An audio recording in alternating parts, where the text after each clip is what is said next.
Bago naman ang pagpapakilig ng Kairu sa Todo One I Love, kumasa muna sa ating Complete the Sentence game sina Kylie Padilla at Ruru Madrid. Let's watch this. Magandang umaga mga kapuso. Magandang umaga, unang hirit. Yes, ayan. So bago kami sumabak sa pagpapakilig at sa pagkaastig ng Todo One I Love, Sasabak muna kami sa Complete the Sentence game ng unang hirit. Yakang-yaka! Wala akong inatrasan na laban. easy lang mga girls para sa Toda One I Love. Okay. Nung una kitang makilala, di ko alam kung natatanda mo pa. Oh God. Pero nung una kitang makilala na starstruck at para bang nakaramdam ako na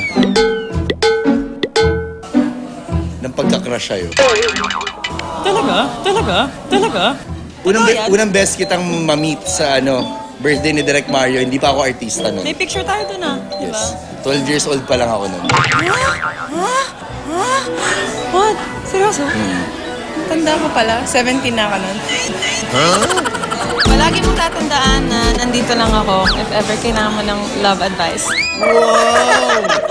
Nainis ating-ate ako dun Ang pinakagusto kong ugali mo ay Ayan. totoo ka.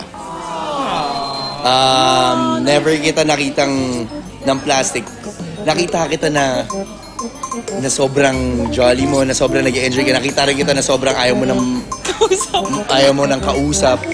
Lahat ng ugali mo nakita ko na. So ayun yung pinakagusto ko sa'yo. Totoo ka, hindi mo tinatago yung... Oh, thanks, Ru. Thank you. Natutuwa ako sa'yo kapag yung tipong, alam mo yun, time ng Encantadia, na-enjoy lang natin yung mga simpleng eksena natin na medyo drama, fight scenes, ganyan.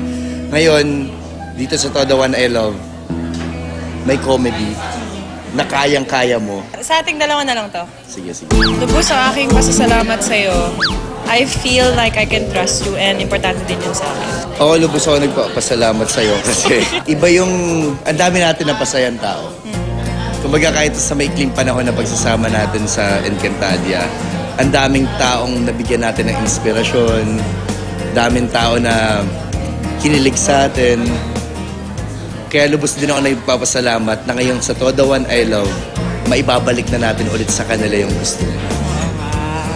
Actually, para sa Kairu din yun. Thank you so much na hanggang ngayon nandyan pa rin kayo at nagmamahal pa rin kayo sa amin. Thank you so much. Mga kapuso, abangan niyo po ang Todo One I Love ngayong Feb 4 na. Ito po ang first political rom-com serye na abangan natin. Kumbaga hindi lang po kayo basta kikiligin, hindi lang kayo basta patatawanin, kundi tuturuan din po tayo kung paano ang tamang pagboto sa darating eleksyon.